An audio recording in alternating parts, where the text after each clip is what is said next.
Welcome to the Life's Best Medicine podcast, where we are finding hope and healing one episode at a time. No appointment needed, no rubber gloves, and no copay. Just a healthy dose of life lessons to help equip you for this wild journey we call life.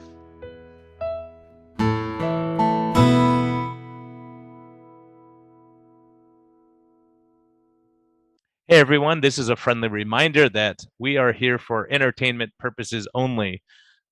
We may not even be that entertaining at times, but this is not medical advice. Talk to your doctor, check with your healthcare professionals before making any lifestyle changes or medicine changes. What we're talking about is our clinical experience and what we've seen. And so if you really want our advice, you can consult us. You can actually consult me as a doctor, or you can consult my guest and get all your questions answered. But we can't give free medical advice because we can't pay our bills with that. But we can help to educate you a bit and allow you to think a little bit. And always reach out to your medical professional before making any lifestyle changes. Thank you. Discover a new path to wellness at Arizona Metabolic Health. Dr. Brian Lenskis offers advanced medicine and personalized care, treating the root causes of your health concerns, not just the symptoms. Whether you're seeking direct primary care, effective diabetes management, or medical weight loss, with a holistic approach, our team is here to guide you every step of the way. Visit ArizonaMetabolicHealth.com today to learn more about our innovative health solutions.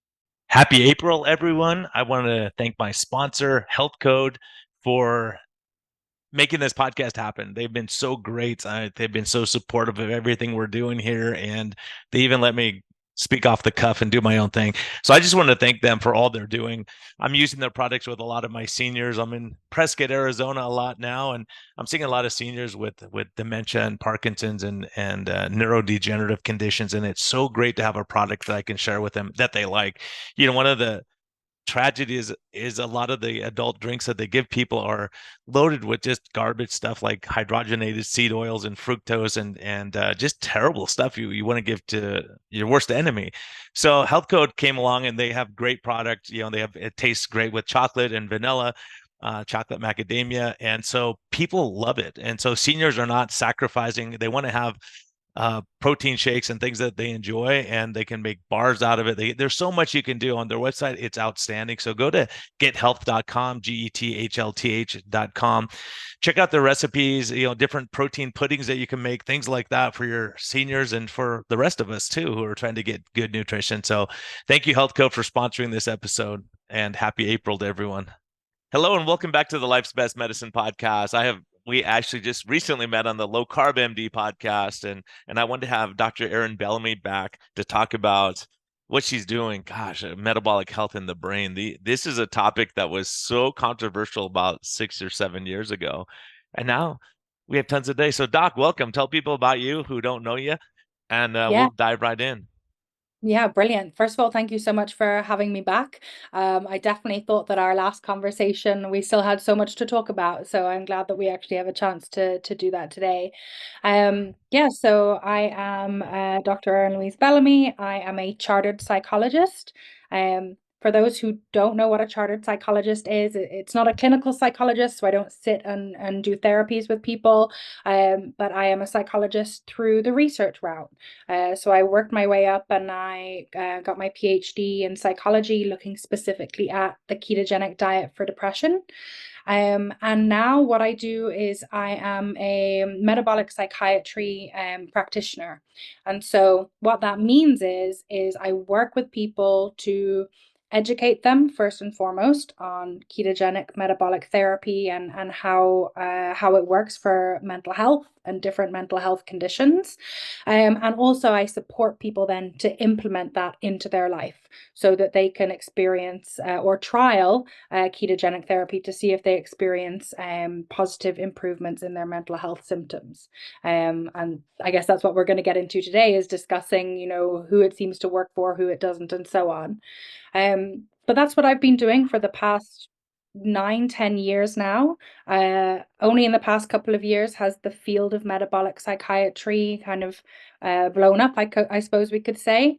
And it's a really exciting time. for so long, I think psychiatry has been maybe stuck with the options. It seems to be very much medication or therapy or a combination of both. And now it seems like we have something else that we can add into the mix that appears to be getting quite good results. Well, isn't it So wild? And last time we talked, I was kind of blown away when you were quoting a study that was way back in the day, and when we were using metabolic therapies, and then all of a sudden these drugs come out, and then all of a sudden they just dropped, and you don't see any research in that area. Maybe you could tell people a little bit about that. yeah, exactly. So that was the one study that really turned things around for me and got me interested. This paper from 1965, where they took 10 women who had treatment-resistant schizophrenia. In other words, these women, they had been trying everything, all the different modalities of treatment, including ECT, electroconvulsive therapy, and they had not been getting any better, and they were staying in a hospital long term. And for 2 weeks, they placed these women on a ketogenic diet, and a poorly controlled one by the sounds of the study. It wasn't really fine-tuned, it was quite general. They removed the carbohydrates, the breads, the pastas, and so on, and they removed the dairy products too. And at the end of the 2 weeks, these individuals who had treatment-resistant schizophrenia, who hadn't experienced any improvements for a really long time, despite all of the therapies, every single one of them experienced improvements in their symptoms. So they had improved delusions and hallucinations. They were reducing, increase in motivation, and so on.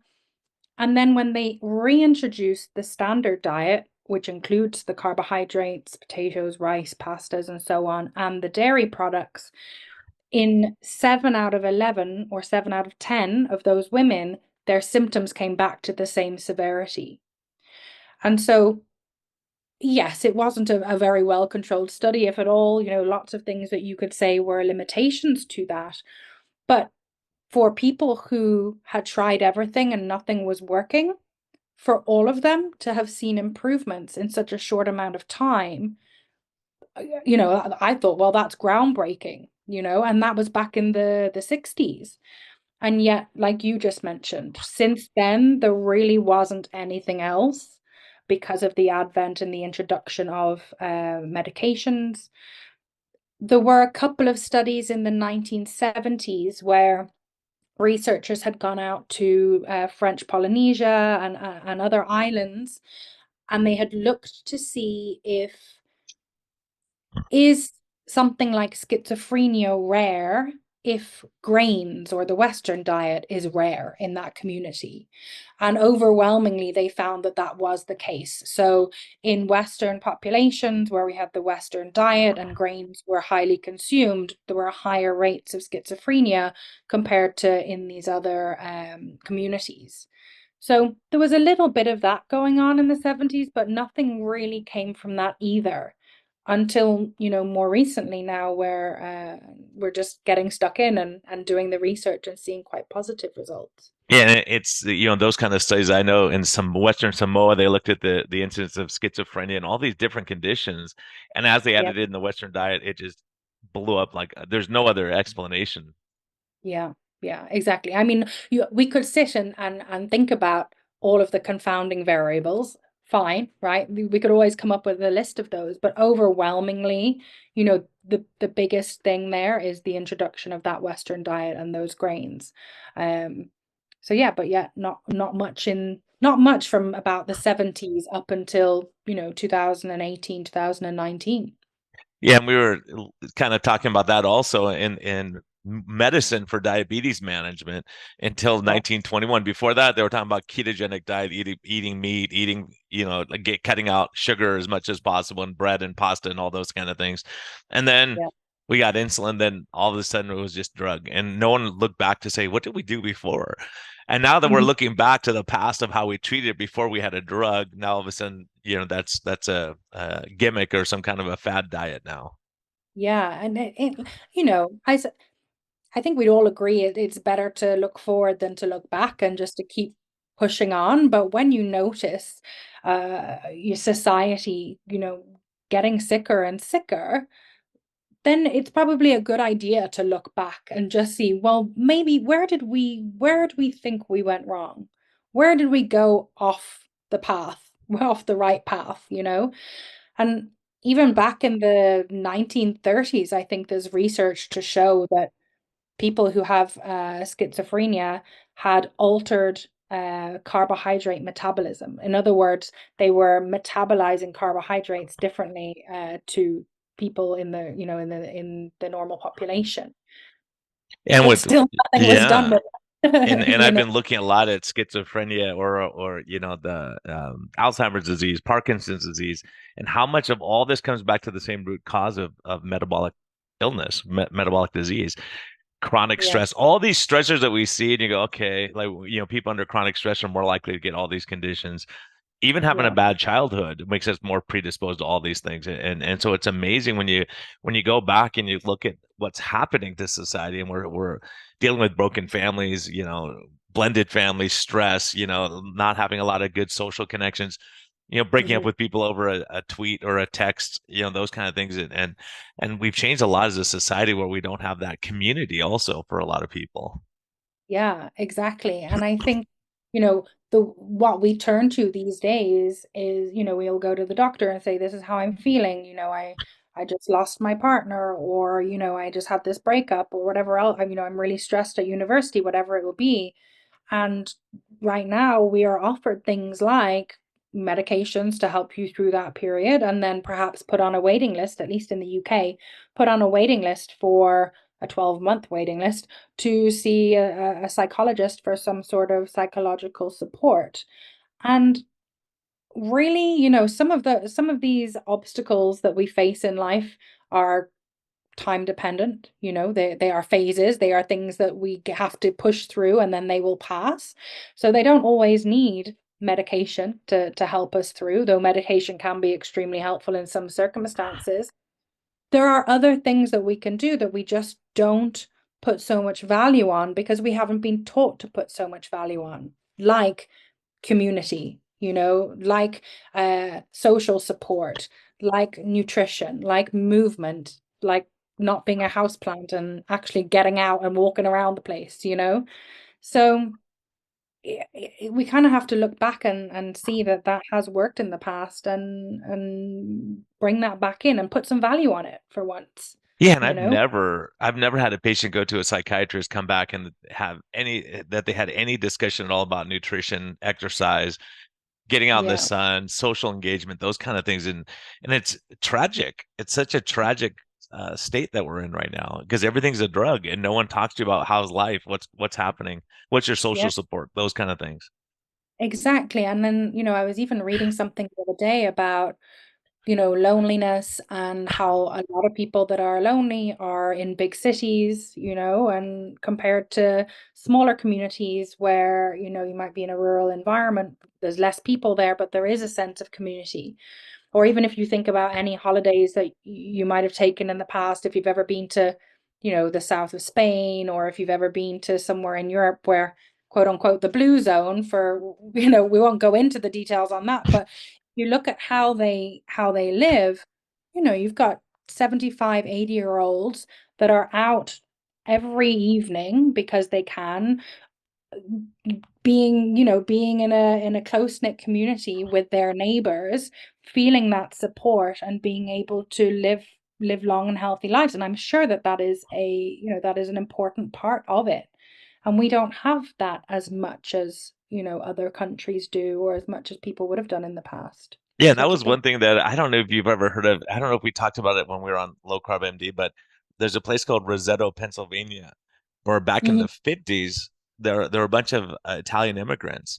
And in the 50s, they had the lowest incidence of cardiovascular disease. No one under the age of 55 ever had a heart attack in this town. And the Wow. seniors when they're over 65 had half the mortality of anywhere else in the United States. And they flew in a Hmm. team. They said, let's look at these people and see what they're doing. Their cholesterol was the same as everyone else, their exercise level, everything was the same. The big Hmm. difference was that they had social support. They had three generations in one household so that the grandparents would take care of the grandkids and the parents can go out to dinner and have fun. And there Mm, was a huge sense of community whenever there was a tragedy, like you're saying, everyone kind of yeah. helped each other. There was 90, it was 93 to 96% of people were doing social, like either they were in the bocce ball league or they went to church or they did something where they had a community. And over time, unfortunately, they started getting divorces and people moved out of the town, and now their mortality rate is no different than anywhere else in the United States. Wow.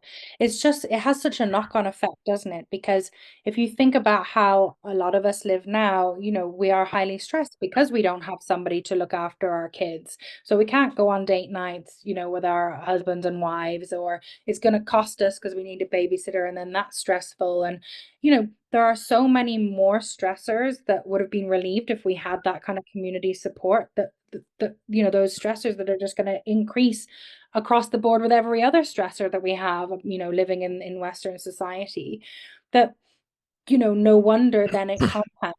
Like we were talking on Low Carb MD about binging and binge eating, and something that actually stuck in my mind. I've been thinking about it pretty much daily ever since we spoke. Was you said, you know, nobody is having a massage and thinking about binging, right? And I thought that's spot on.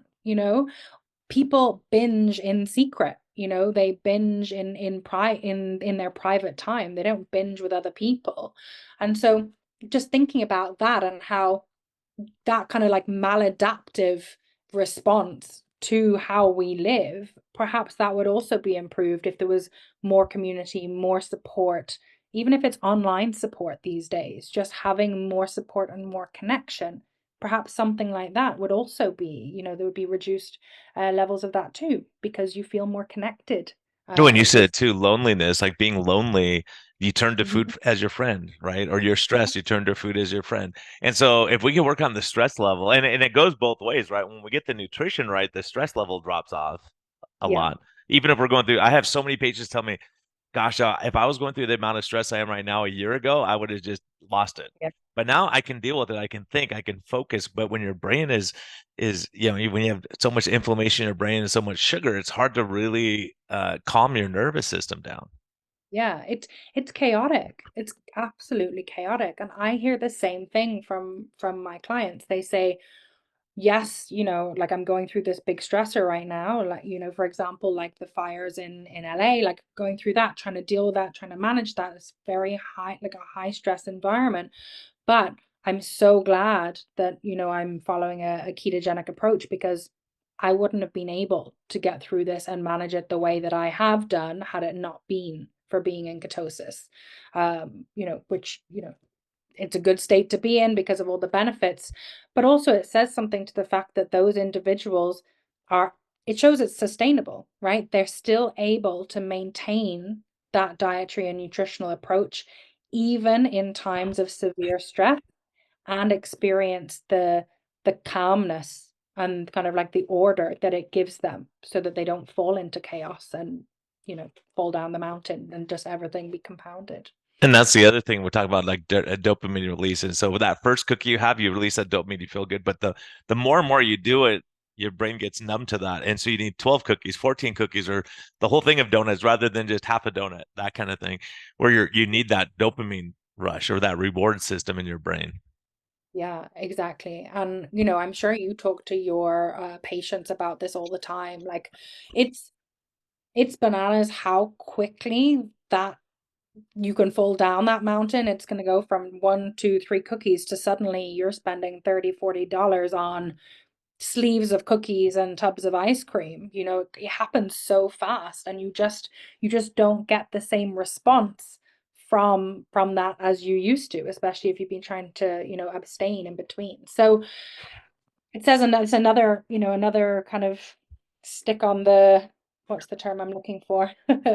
Another sticker, I suppose, for ketogenic therapy and low carbohydrate approaches in general, right? Because it removes all of those triggers. And I think once people realize that they're better off without them, or they've tried that, they've had one or two and they've ended up with 152, it's not worth it to them anymore. I have to ask you because I'm intrigued by this too. You said there are some people it doesn't work, some people it does work for. Like, are there certain personality types, certain patient where you go, oh, this may not work? I like this question because I've been thinking about it. I think about it daily. Like, I think about each of my clients, like who's it working for, who it is, and like who maybe needs more time. Who could I say, actually, no, this is not working for you. There have been there are two people that I can think of that I've worked with, and that's two out of, a lot. One has a current stressor. Really, they're currently in a very stressful situation environmentally, and there is no chance of them getting out anytime soon. And so ketogenic therapy has helped to some extent, but that person is still really struggling because environmentally it's a tough place to be.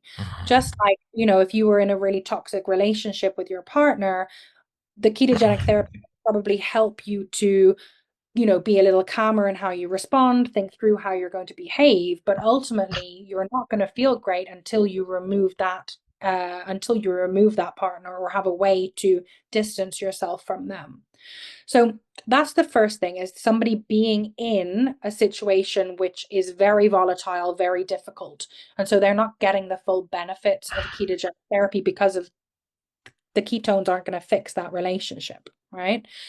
And then the other situation with one person where maybe it hasn't worked, not that it hasn't worked, but it got the individual to a point. And this is what I do with I say this to everybody at the beginning. I say, we'll implement it, see how you go, see how your symptoms improve.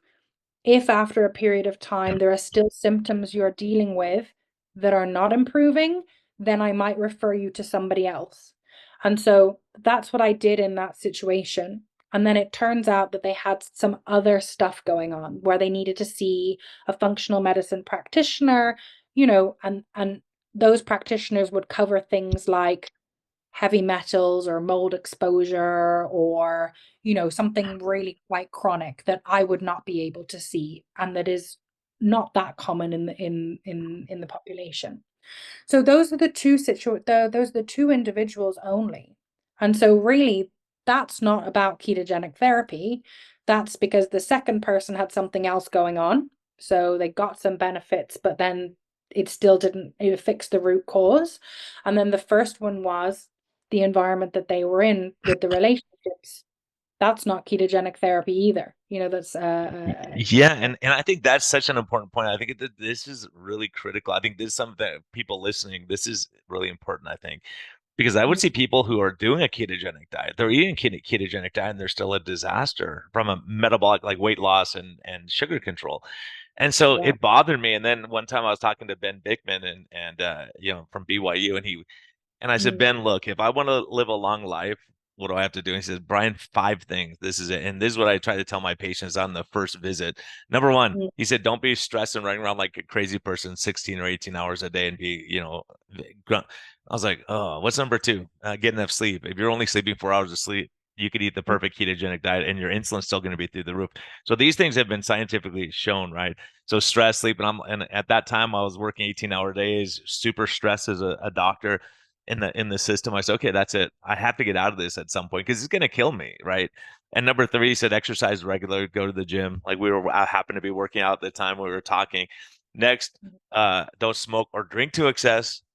Next, eat real food, cut out processed foods as much as possible. That's what you have control over. The rest is kind of luck of the draw. But when you think about it, I have people like women who like for me, when I say who fails, it's the middle-aged a real estate agent, super busy, 2 kids who are getting in trouble, maybe not have the closest relationship with their husband, have a couple drinks at night when you get home. And you go, well, I count those carbs into well, it doesn't work that way.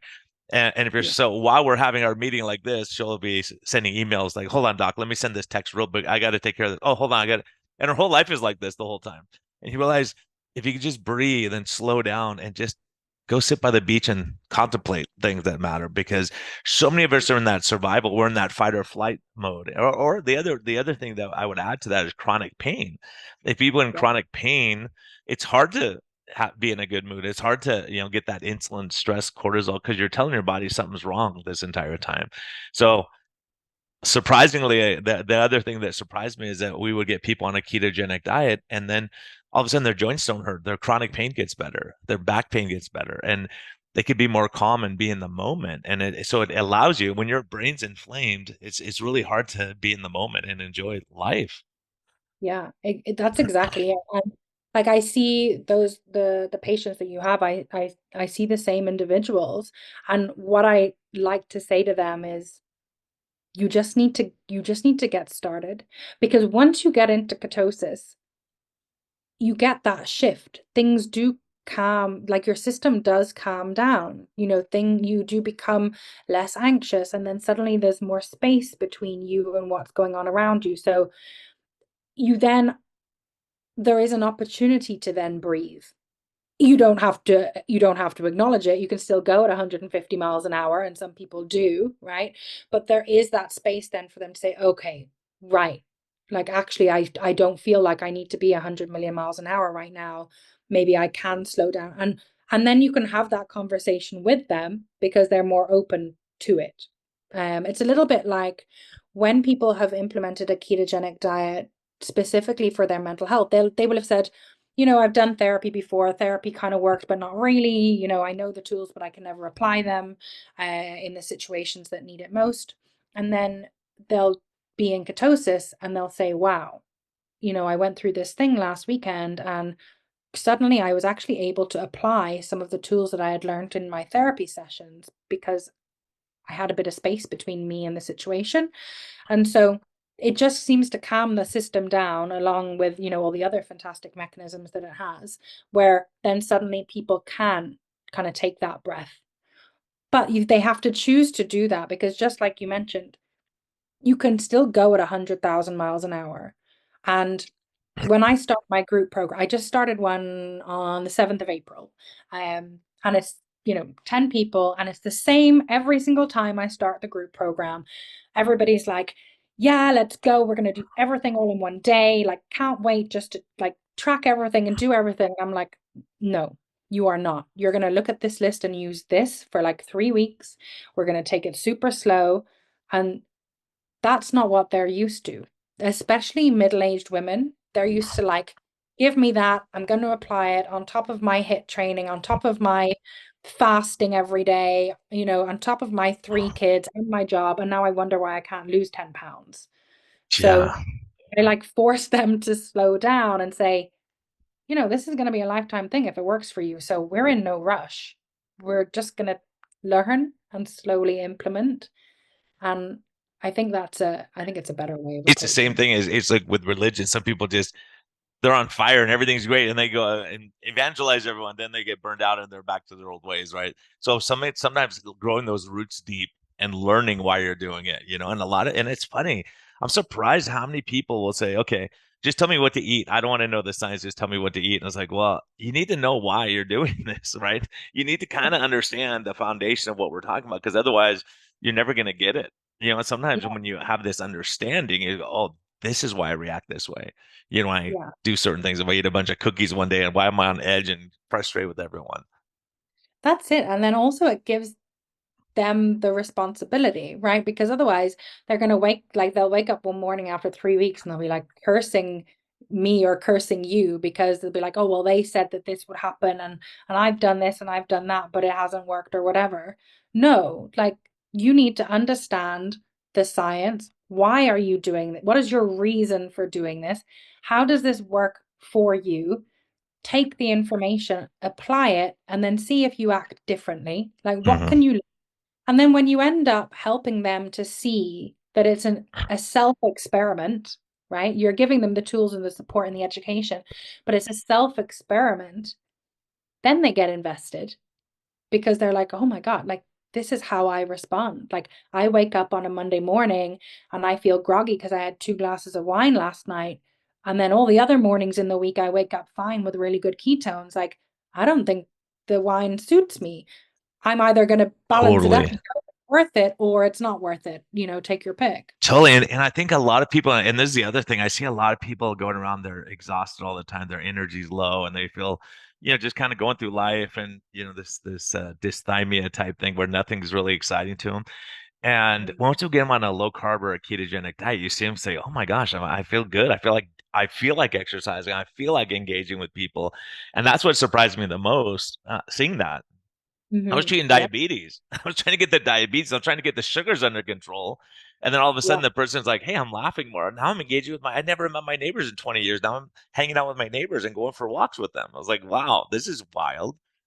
That's it. Like even I was just talking with my group last night, and I was yesterday was gave me, one of those feelings like an awe moment, or you have a time or something happens where you're like, wow, this is why I do what I do.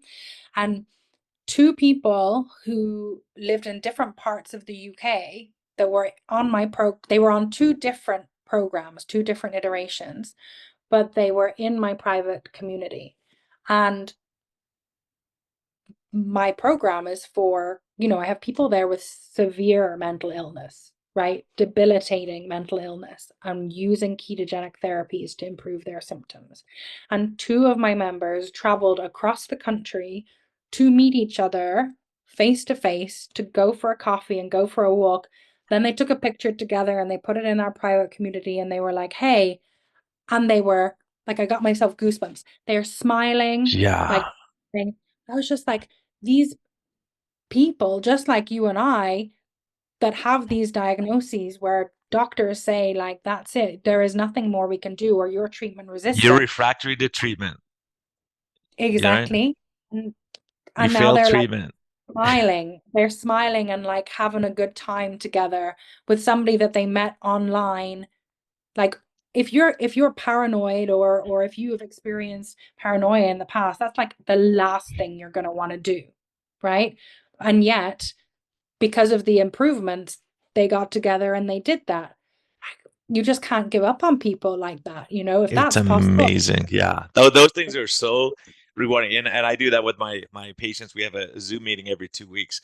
Yeah. And to see people that I knew were a disaster a year ago, now they're helping pull other people out and say, "Oh, I used to feel that way. Here's what I'm doing." And just to Yeah. sit back and not have to talk and listen and hear them help each other. Or 2 weeks later, they'll say, this person said this, you said this 2 weeks ago, and thank you so much. Now my life is so much better because you, and then the other person feels good. So you're getting these oxytocin release and this feel good chemicals that you're helping each other. And you know how it is when you're hurting to be able to pull someone else out of the mud. That's exactly it. And yeah, I'm so glad you're seeing it, because that's what I see too. And it comes back to that, the beginning of our conversation about community. It doesn't have to be face to face, hand in hand. It doesn't have to be your family. It doesn't have to be your bloodline. Like, it can be just other people that are going through it with you. Like, you have shared experience. And as long as you feel that you are in an environment that is safe and you are supported and that people understand you, then that's your community, and that can be online. And you can then make, face-to-face friendships for life, or you might just have them online for life. But the way that they support one another is unlike anything that I've seen before. And maybe it's because of what they've been through, and really only they understand fully, what it truly means to have those diagnoses and to have those symptoms. We can, we're educated, and we know the science, and we know how to break it down so people understand how to implement it. And maybe to some extent we have had some experience with it and we are implementing it ourselves. But, you know, I've never experienced hallucinations before. I've never experienced delusions or paranoia or, intrusive thoughts at that level, but they have. And so the way they support each other, I mean, it's incredible to see, It's you know? incredible. And doing this, I was thinking about it, 5 years now. Yeah. I've never in our community meetings had anyone that I had to correct and say, wait a minute, you're like attacking someone else or treating them poorly. Everyone is supportive and kind, and they may be thinking stuff they're not saying, but overall they're so supportive, and I love it because most of the time it's the person who comes in and says, you know what, I wasn't even going to come tonight because I've been doing so terrible and I've been off track, and someone goes, "Oh my gosh, that was what I was doing 3 weeks ago," and they help each other. And everyone's, "Oh, me too, me too, me too." And then you realize you're not the only one having struggles in life, or going through these things and having lack of family support. And Tro and I have said this for years now. The two biggest factors that will mess up our journey to better health: one, stress for sure. Number two, lack of social support. Because so many people, and it's an issue where the person's trying to make their life better and their partner's eating terrible food every night and drinking and doing all the wrong stuff, and it's hard to stay on track when you have someone hit there who's saying, "Oh, just tonight, let's just do this, right? Let's go out and get cookies tonight or ice cream or whatever," and then they go off the wagon for a month. Yeah, yeah, exactly. You're right. And they're the ones that need the most support. They need the most hand-holding, and there need to be options for them to come and join that community, because that's where they're going to feel the respite. And that's when they're going to be reminded that they have a plan that they need to stick to, because they feel good when they do that, and that the cookies are not the answer. That's not where the pleasure lies ultimately. Um, I think, what you said about sometimes people not wanting to turn up, and then they turn up and then they feel so much better afterwards. It's incredible to see people, and how they share what's gone on. They'll say, we'll go around and people will give updates, and then somebody's being quiet. And so you'll get to them and you'll check in with them, and they'll just be they'll be crying, and they'll be like, "Man, I had a really tough time. Like this happened, that happened." And suddenly the vibe in the group, you don't have to tell anybody to adjust it. People don't get caught off guard. It's just everybody goes from supportive and celebrating the wins, to suddenly supportive and lifting people up, and giving them the time to really explain what's happened, and to kind of have a bit of a cry. And nobody's telling them to hurry up, and nobody's like tapping their foot. And a bit like you said, maybe they're thinking it, but they're not saying it. Everybody has the space to share whatever is going on, and just seeing everybody pull together and uplift each other in that respect, it's beautiful. And like you said, you can sometimes just kind of sit back and watch that happen, because they know how Yeah. to each And the other. tragic thing is, the person who doesn't show up to those meetings, the ones who are really struggling, they go, "I don't want to, I'm not going. I don't want to Yeah, engage. I don't want to talk to people because I'm struggling so much." And those are the people who need it the most. And it's just like the people who don't go to church or they don't go to Alcoholics Anonymous because they're off the wagon. So how do we get back on the wagon? How do we get back you know, doing the yeah. right thing again? I always say to people from the beginning, like, because in the beginning, everybody's really excited. They're like, cool, I'm going to do this. Like, maybe this is going to be the thing that works. And from the beginning, I'm like, I don't care what's going on. Like, you just got to show up. Show up to at least one of the support calls. Show your face. You can, even if you're just listening in, you don't want to contribute, like, just show up. So then that's the routine. So on the days when things are going really well, they show up and they support other people, and they might just check in for a minute or two. And then on the days when things are not going well, they show up, and then maybe they want to be quiet, they don't really want to share, and then eventually at the end they'll pipe up and share, and they'll feel so much better for it. But if you don't have that regularity of showing up, and if you don't know, or if you haven't been told that you need to show up even on the days when you don't want to, it's a bit like going to the gym, right? You got I to was do it thinking the on a same thing. I'm so glad you said that because there's like, just show up to the gym. Just show up yeah, and go, "I'm going to yeah. work out for 2 minutes." That's it. And then you'll once you get there and start doing it, it's just getting there, getting in the door of doing That's it. exactly it. I think we should use that example with our patients and clients. I'm going to do that because it's the same with everything that's worth doing. Like, you just need to do it even on the days you don't want to. You just have to. And then when things are really tough, it's easier to get there because you do it every week. So it's easier to eat ketogenic even when times are tough, because you do it every day. You brush your teeth every day. And so when you're traveling, you still brush your teeth because it's part of your routine. So it's the same thing. And it makes it so much easier for people to show up, even if they just sit quietly in the back. and they just listen. Yeah, and even But if you're where they're the person helping other people through too. And I love what you said too when you said that, you have a couple glasses of wine. How do you feel that next day? And so many of my yeah, patients will do that, and especially people who struggle with binge eating disorder, right? So yeah, I have a lady, she was doing so great and everything's good. And we're meeting on how's things. She goes, "Oh, you're gonna be so upset with me." I'm like, "Why?" She said, "Friday night I'm going out with the girls. They're high school, friends that we get together once a year, and I'm gonna have a glass of wine and I'm gonna have this and this." Well, and I said, "Oh, that's great." She says, "It's great that I'm doing that." Well, no, it's great that you're planning it ahead and not saying I'm not gonna participate in anything, and then you get there and you think you're weak because you've made the decision yourself, and that puts you in control rather than saying, "Oh, I tried not to have it and I did," and and you feel bad about yourself. At least you made that decision. And then the time comes and she said, "I didn't even have a glass of wine. I was having so much I didn't even need it." And so you go, "Wow, okay, that's even better," right? Like you even though you plan to do it, you said, "I really don't need it. I'm having a good time. I'm yeah. having my sparkling water with lime and I'm happy. I don't need to, I've been feeling so good. I don't want to mess it up." Especially when she gets there and the women are like, "Oh my gosh, you've lost weight. You look fantastic. You're doing, what are you doing?" And so Mhm. she's, wanted to be an example too for other people. And you go, "Wow, that's really cool." Yeah, that's exactly it. And I always tell people to plan ahead and to think ahead. So you've got all the usuals like, if you can check out the menu beforehand, or even in a pizzeria, you'll still find like a daily meat option. Like there's always going to be things that you can plan ahead, for the most part anyway. But then you've got that whole aspect of people saying that, they don't want to miss out. And especially in the beginning where they are dealing with these like social gatherings, they don't want to be like the odd one out. They don't want to be the one that like causes a fuss, etc. I'm like, well, just, plan it. Like this is, I don't tell them what to do, because if we tell them what to do, some people will be like, I'm not doing that, and it's almost like a reaction. They'll go, you tell me this thing, you tell me to go this way, and I'm going to go that way.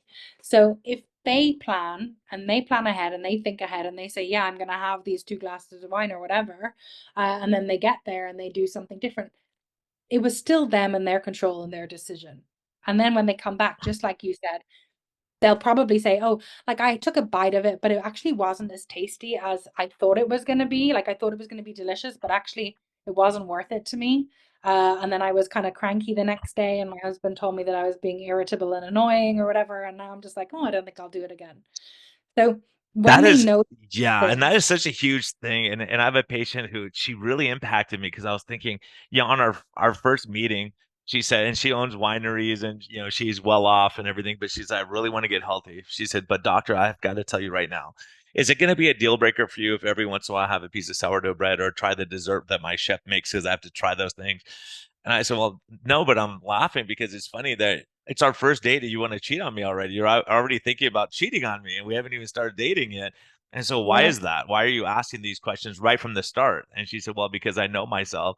And if you tell me not to eat bread, I can go a month without eating bread. But on day 31, I'll eat 2 loaves of bread because her mindset is like this." And so it was funny when she came back 2 weeks later, I was looking at her continuous glucose monitor. I was like, "Oh, this isn't working. I'm going to have to like get more strict with her."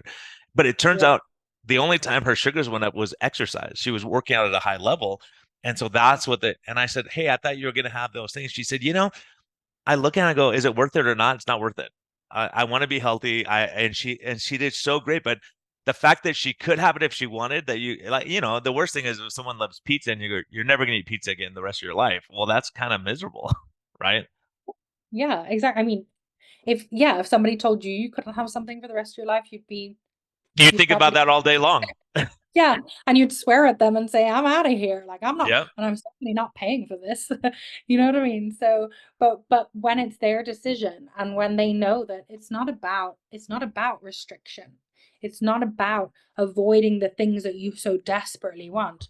Okay, the first like week or two it might feel a little bit like that because it's an adjustment, Mm. but as soon as you start feeling the benefits, whether that be you're losing weight or you have a clearer mind, your energy's gone up, any of these things, your symptoms are getting better, regardless of what those symptoms are, then you do a pros and cons list on something.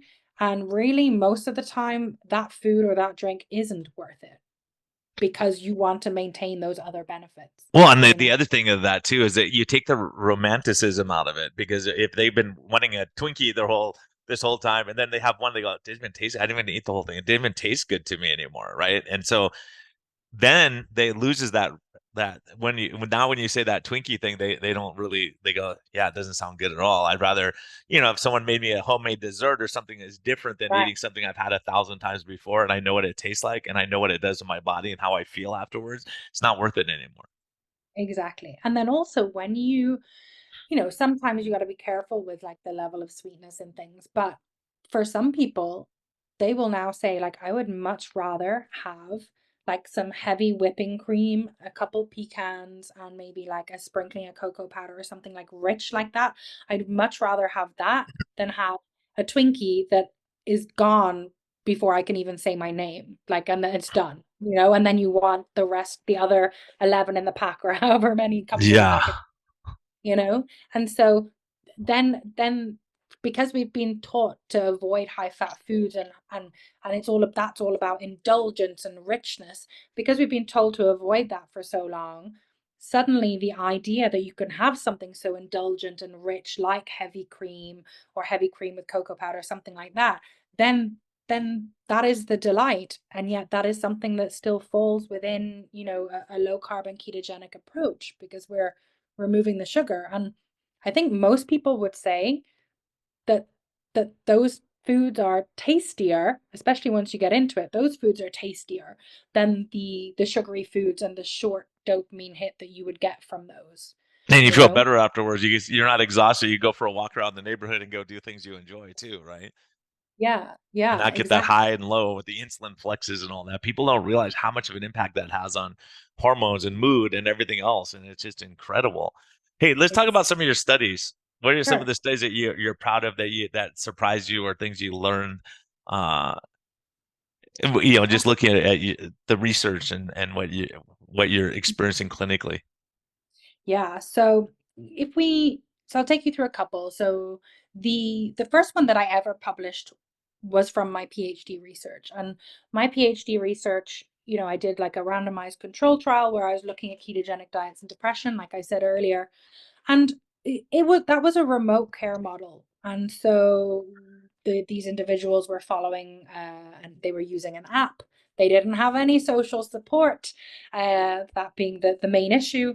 And so overall, they didn't do that well with implementing low carb and ketogenic approaches, predominantly because they didn't have the right support and the right education. So what I published was when I spoke to the people that did stay on, what worked for you? How did it go? I want to understand your experience of this approach. I spoke specifically to the people that did the ketogenic approach, and they said, you know what, it was easy, it was worth it. I feel so much better psychologically. I feel so much better. I just want to tell everybody about it. I want to pay it forward. All of those people had support. They had a good support network within their family, or they had other people that they knew that they were doing it at the same time. So that's why I'm so focused. And this is why we probably had this conversation today in large part, is those individuals were able to maintain the intervention long term because of the support that they had available to them. And so pretty much from then, that's when I decided, whatever I do, I'm going to make sure there is that element of community and ongoing support for people so that it can be, something that's sustainable long term. No point doing it, figuring out that it works and then not being able to sustain it, right? That's the worst. So that was the first piece that I ever published off the back of my PhD. The rest of the PhD is still sitting on my shelf, so I need to get around to that and get that out. But once a project like that is done, and then I set up in clinical practice, you just want to keep going. You just want to keep moving forward. So I've been really fortunate to join up with some other clinicians in the metabolic psychiatry community, and we have been starting to publish case series and case studies. Some of the co-authors I have are Nicole Laurent, who some of your listeners may know, Ali Houston, Catherine Tagg, Donica Hristova, and so we're taking, we've been doing it specifically on different diagnosis. So, for example, more recently, there was an individual that we published on. She had treatment resistant depression and major depressive disorder, treatment resistant. And within 8 weeks of implementing ketogenic therapy, she had full remission of her major depressive disorder in just 8 weeks. And that was with a not a very restrictive ketogenic diet. There are lots of ketogenic ratios that you can follow when using this for mental health. And with that individual, they were using a 1.5 to 1 ratio. So it's not as restrictive as some of the other approaches that have been used and have been published.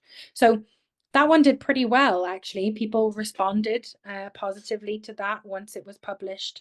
And I think again, it just shows that anything is really possible. If you've got somebody with treatment resistance and they're seeing improvements like that, remission in their terms, they no longer identify with that diagnosis.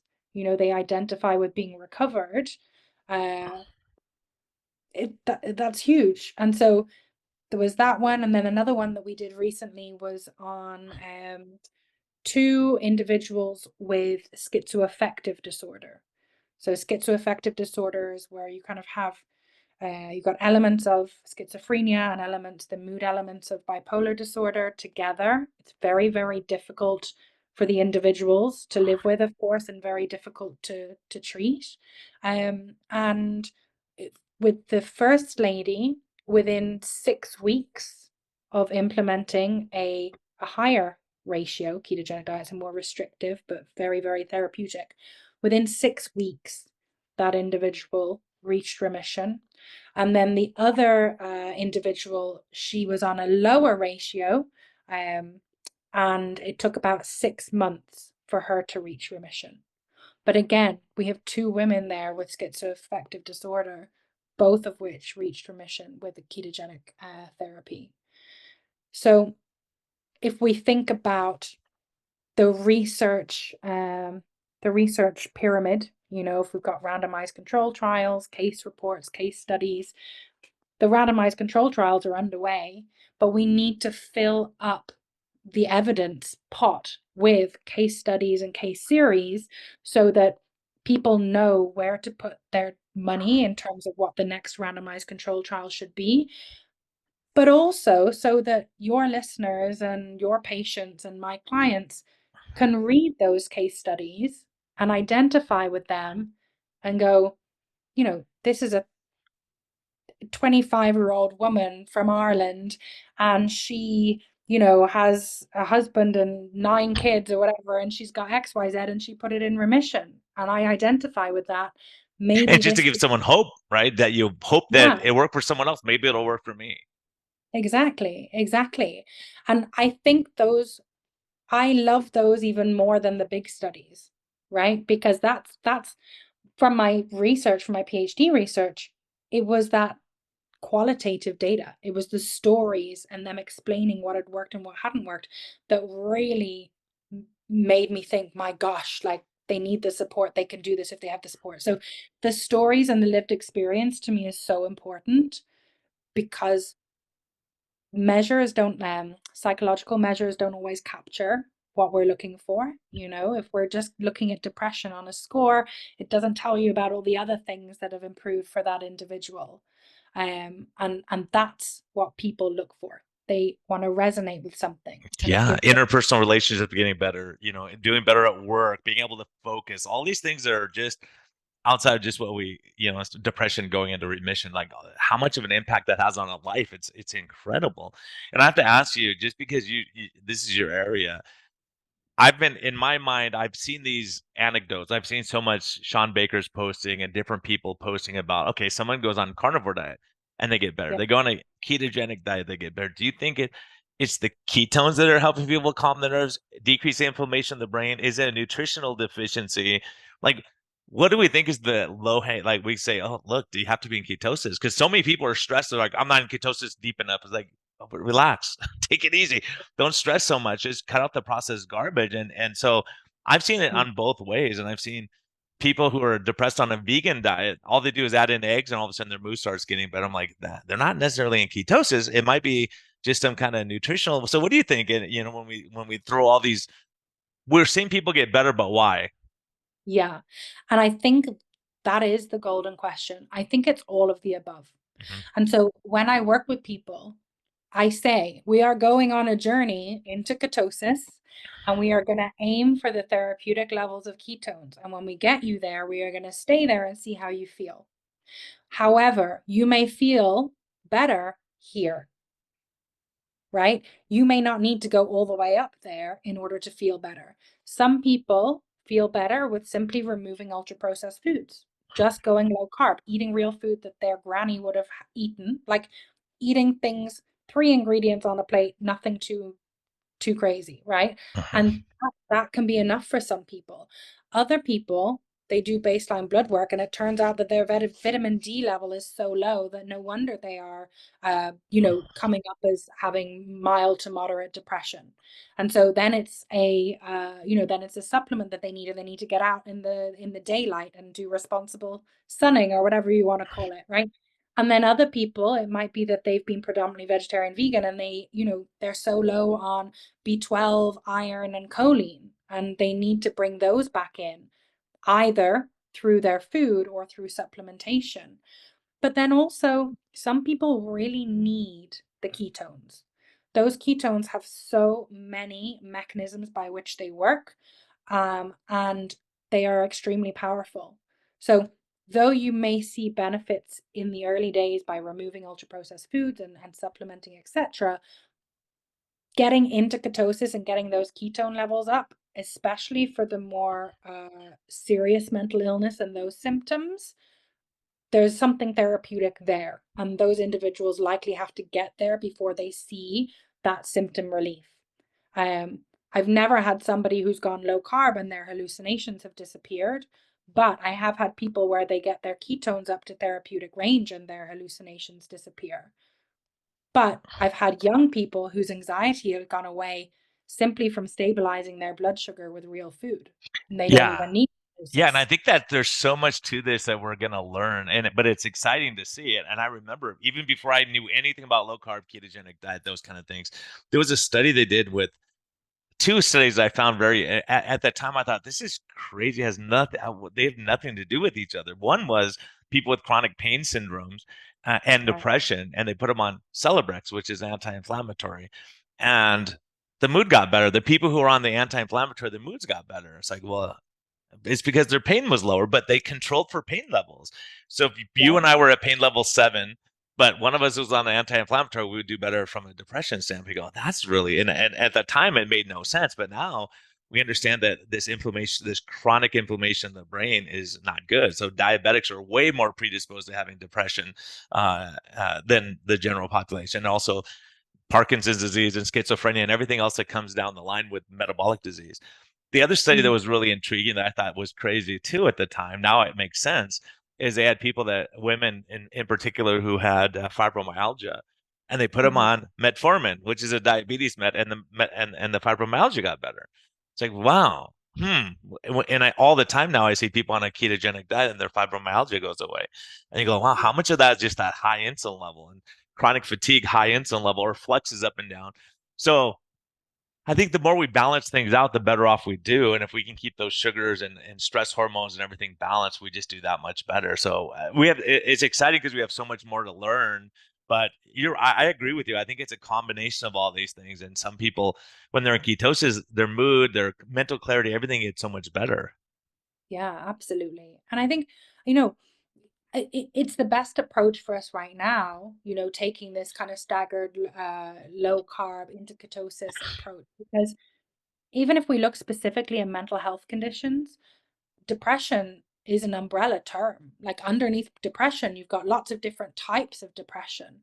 And so much so that on one side of depression, one of these options, it's, melancholic, where you're not eating anything, you have no hunger, you don't want to do anything, you don't want to see anyone, you're essentially fasting, right? But then on the other side, you've got atypical depression, where you have increased waist side, increased obesity, you are hungry, you can't stop eating, you're likely to have some sort of binging issue, insulin resistance. So how can they both be the same? How can they both be the same condition? That's not possible because they're opposite ends of this spectrum. So we don't fully understand mental health and diagnosis yet. I don't know if we ever will. I have never met two people with depression that have the same symptoms, the same with other mental health conditions. And so, and then sometimes it takes a while to even get a diagnosis based on your symptoms. We're just clustering symptoms and saying this is your label, which is not helpful, because even if we look at other aspects of depression, you have some people with depression have extremely high inflammation levels. And so, of course, they're going to respond to a ketogenic diet. But then perhaps those people that were more melancholic, maybe they will respond to a ketogenic diet, but for a different reason. So there's so much we don't know.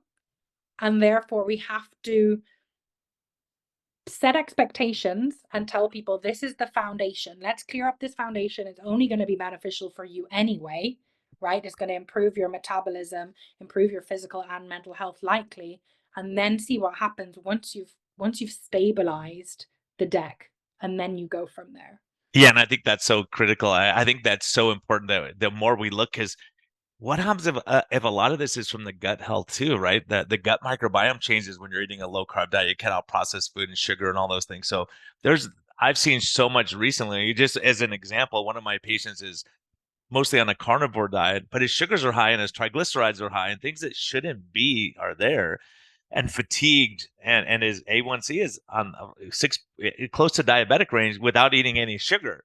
So I'm like, this is really strange. So we looked at his gut microbiome, and he had leaky gut syndrome. He had a lot of gut dysbiosis going on.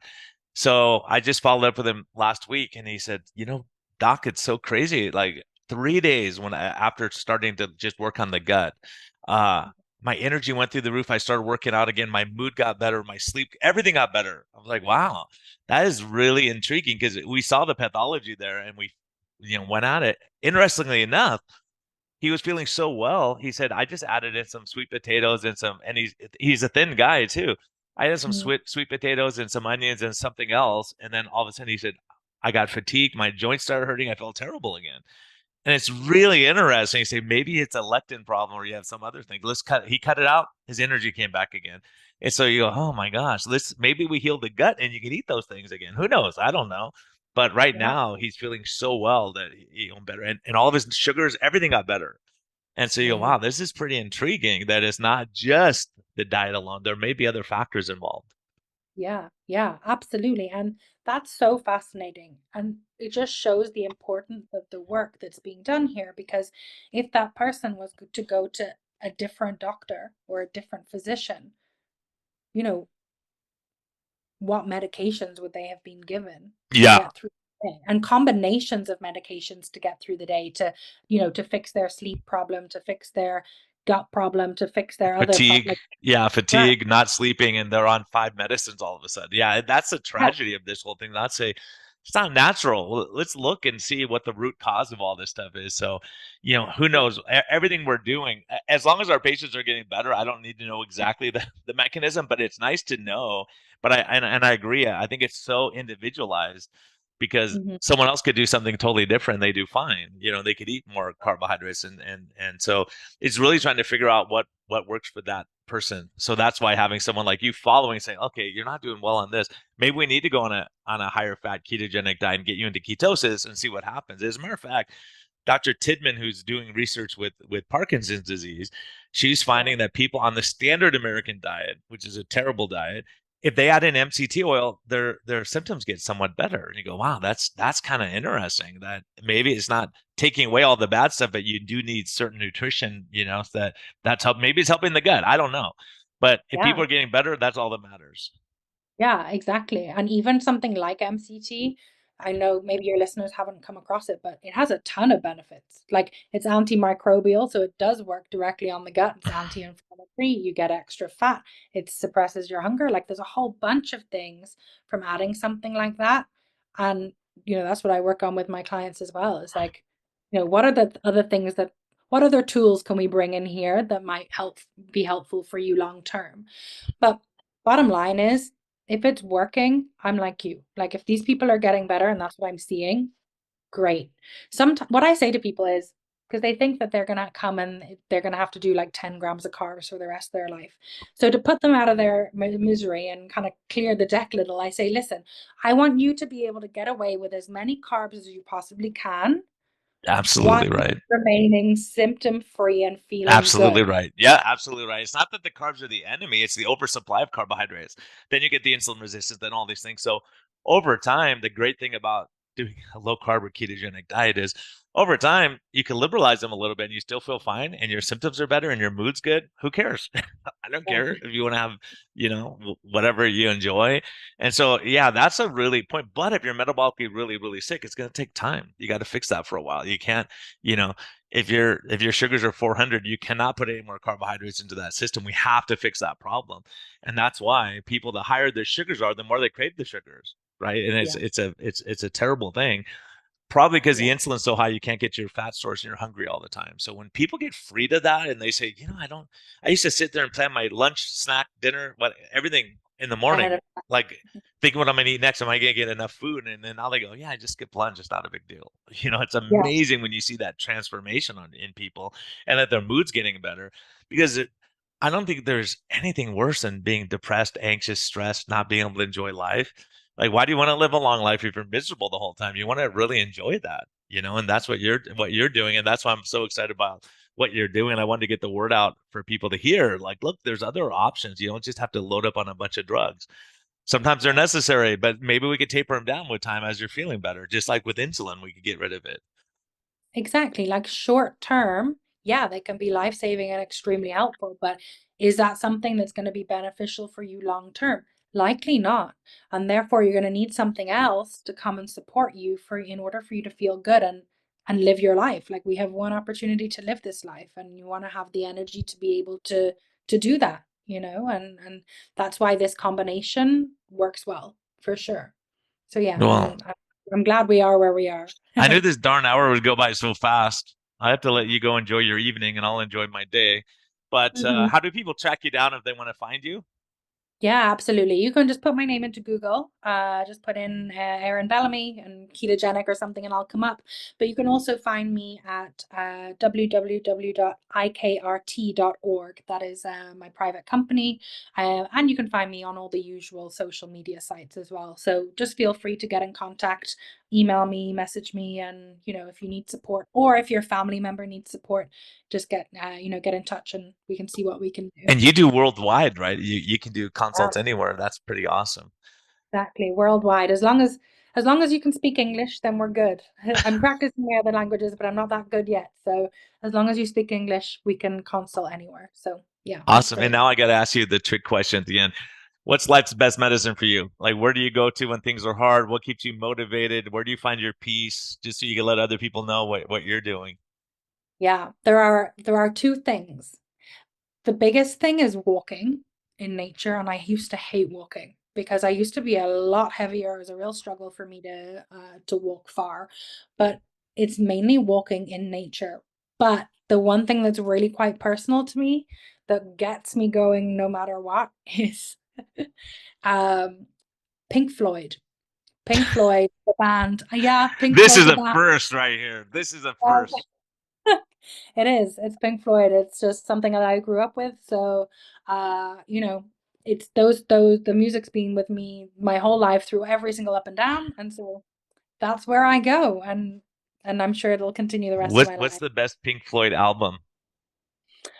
Ooh, that is a good That's right, question. because some of their later stuff was more mellow, right? And then Yeah. yeah, And then some of their early stuff was just like completely nuts because they had a different band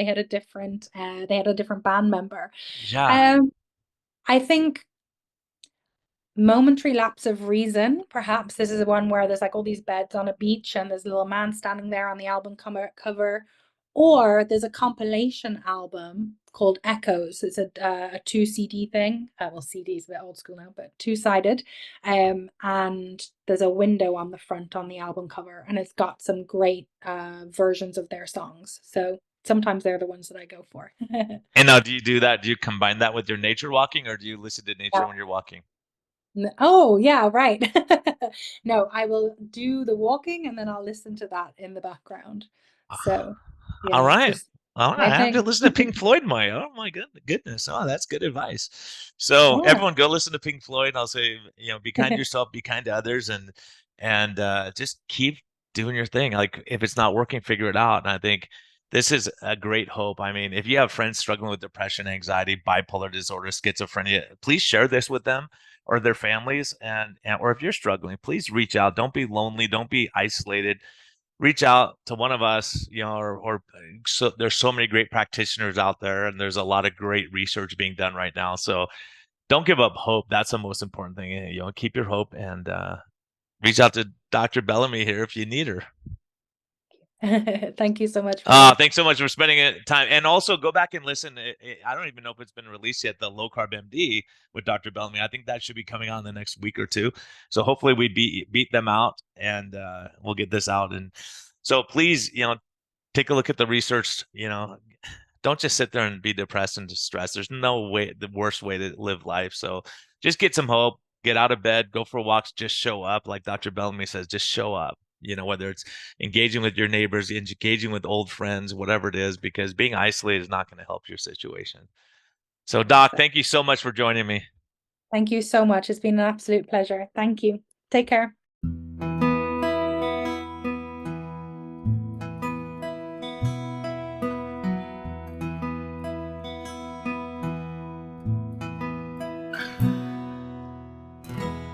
Thank you for listening to this episode. We greatly appreciate your support. We would greatly appreciate a positive thumbs up on all of the platforms like iTunes and Spotify or wherever you're listening. And we just thank you for our Patreon supporters. We greatly appreciate your help in getting this message out. We think there's a lot of important information. And hopefully this helps you. Have a great day, and thank you for listening, and thank you for your support.